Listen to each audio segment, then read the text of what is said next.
Excelentíssimos senhores doutores e desembargadores da Nona Câmara Civil do Tribunal de Justiça do Estado do Rio Grande do Sul, meus cumprimentos extensivos aos demais membros da Corte, ao eminente Procurador de Justiça. Trata o presente recurso de um agravo de instrumento relativo a fato de preterir o pagamento dos honorários advocatícios, conjuntamente com a parcela recebida pela parte. Há de se comentar inicialmente que este procurador, em 2016, ele foi destituído do encargo de procurador, sem motivo. Pelo que tudo indica, a autora colocou um amigo das relações dela, me substituindo, depois de longos anos, já um processo de quase 2 décadas.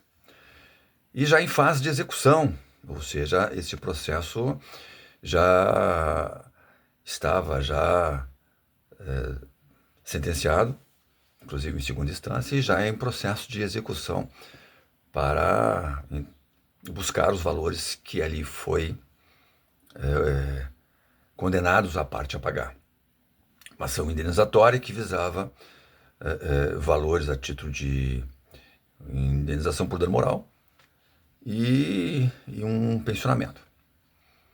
Em 2024, recentemente, no processo foi efetuado um pagamento, e este pagamento, esse procurador, quando destituído, ele solicitou a reserva dos valores da condenação a título de honorários sucumbenciais e a título de honorários contratuais, o qual foi homologado, não houve resistência e está tudo devidamente explicitado num agravo de instrumento, inclusive nas folhas e no evento 04, Projudic, que se verifica no evento 04, na folha 1300 e 1303, o deferimento da homologação desses valores a título de reserva. Bom, mas aí foi efetuado o pagamento e o juiz Ocó entendeu que neste momento o procurador não deveria receber, e somente no final do processo, como último crédito. E me parece que este fato do juiz Ocó, embora tenha baseado numa decisão da ministra Nancy Andrighi em relação a um processo distinto da Petrobras, e que, por analogia, ele entendeu aplicável ao caso concreto. Inclusive, esse gabinete da ministra Nancy Andrighi foi objeto de denúncias, inclusive isso comentado na reportagem da revista Veja, por situações de vendas de sentença. Mas abstraindo esse fato, e o juiz Ocó então se baseou de que este procurador não deveria receber nenhum valor a título de honorários advocatício, embora reconhecidamente seja uma verba trabalhista, alimentar, né? Ele entendeu que esta verba não deveria concorrer com o crédito da autora, embora é uma situação aqui também que deve se observar, que nessa conta, evidentemente que é uma conta que está ali os honorários sucumbenciais, que são um valor autônomo, embora a execução esteja conjuntamente com o principal da credora. Mas nessa conta da credora existe créditos de indenização que são verbas quirografárias. E nessa decisão que derroga lei federal, Estatuto da OAB, 8.906, em relação ao artigo 22, que determina a condição de verba alimentar privilegiada do advogado, e também o artigo 85 do CPC, no seu parágrafo 4º, que coloca que a verba honorária é verba alimentar trabalhista privilegiada. Recentemente foi colocado por este procurador no processo uma recente decisão, agora de 1º de abril, publicada 1º de abril de 2025, em que o STF ele reforça a condição da verba honorária, sucumbencial e contratual em relação aos demais créditos no próprio processo, inclusive em créditos privilegiados, que é os tributários, aduzindo na decisão, e está colocado aqui, inclusive em memoriais, se reproduz essa decisão, em que deve ser respeitado o crédito trabalhista alimentar do advogado. Inclusive o ministro Toffoli aduz que é a única renda do advogado. É uma única renda. Como é que vai preterir o pagamento dele? O advogado ele tem que se alimentar quando sai o valor do processo. E não por último, né? Eu não vou me alimentar, eu e a minha família, daqui a muitos anos, em relação ao crédito já pago no processo, parte desse processo. Então, máxima vênia, uma decisão realmente que derroga leis que já estavam asseguradas, inclusive isso aí causa um certo espanto em relação até à segurança jurídica para o advogado. Qual é a certeza que as coisas para o advogado, e mesmo estejam homologadas no próprio processo, vão ser cumpridas por uma decisão que se acha que deve alterar toda a segurança jurídica das leis? Que critério é esse? Um advogado que fica por muitos anos num processo e quando é para receber, não recebe, porque vem uma decisão excluindo ele. Olha, excluindo ele e ainda colocando ele para trás na última parcela, como se um dia ele fosse receber isso na última parcela. Isso já foi tão difícil que eu tirar uma parcela desse processo. E não sei se eu vou ter mais de idade também. Tenho 67 anos e 40 anos de atividade jurídica como um auxiliar, um operador da justiça essencial, junto com os demais pares, que é o Ministério Público, o próprio juiz e o advogado. E o advogado é preterido de receber, o único, nessa tríade, de receber a sua remuneração por uma decisão estapafúrdia, de querer manter uma regra que inova, que nega a vigência da lei, simplesmente entendendo que deve ser, não pode haver concurso. Mas que concurso? Eu não posso haver concurso a minha verba alimentar privilegiada com uma verba quirografária?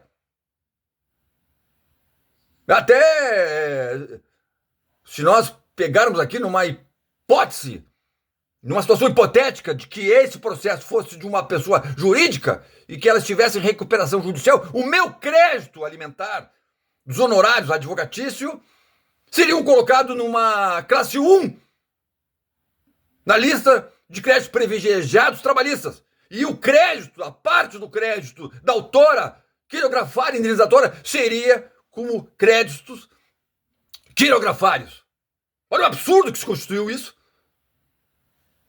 Com todo respeito, eu com 40 anos de advocacia vou ter que voltar a retornar estudar direito nos bancos acadêmicos.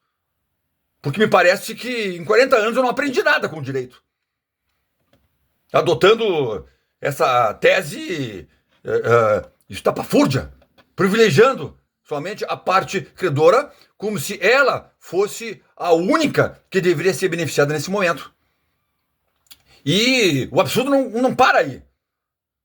Qual o interesse deste profissional novo que me substituiu, que deve ter recebido os honorários contratuais dele, que se torna mais absurdo ainda? Deve ter recebido os honorários contratuais dele, dessa parcela. Qual é o interesse dele quando chegar na última parcela, que é os honorários do ex-advogado, continuar o processo? Nenhum. Nenhum. Ele vai dar por encerrado com o crédito dos honorários desse advogado. E aí, como é que vai ser? Eu não vou ter mais legitimidade ad causa em auto processo para entrar nesse processo, para cobrar o restante. Fui destituído. Aí o que eu vou fazer? Eu vou buscar o processo na fonte da decisão originária, lá nos idos, já há muitos anos, e vou querer reaver esse valor, já certamente para iniciar algo novo prescrito? Olha, doutores, com todo respeito, não pode prevalecer essa decisão. Além de ela ser totalmente ilegal, absurda, inconstitucional, ela fere a dignidade do advogado. Eu me sinto humilhado. Depois de 40 anos de advocacia, eu me sinto humilhado pelo poder judiciário de não ver reconhecido o trabalho desenvolvido pelo profissional, já com homologação da reserva honorária, por uma decisão que não tem nenhum embasamento legal, simplesmente uma conduta, um comportamento, e entender que essas leis não merecem, neste momento, ser aquecidas de uma maneira arbitrária. É triste, é muito triste.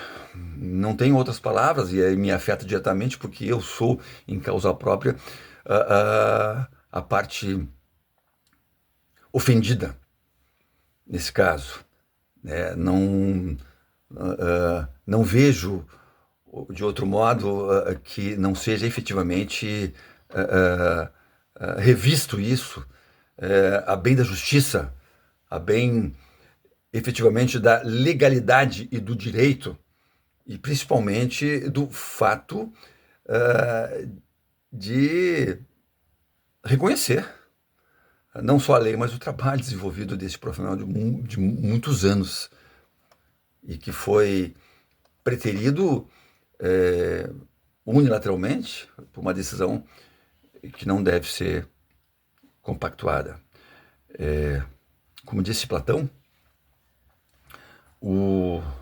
a maior injustiça não é por aquele que fez a injustiça, mas por aqueles que deveriam ter evitado a injustiça.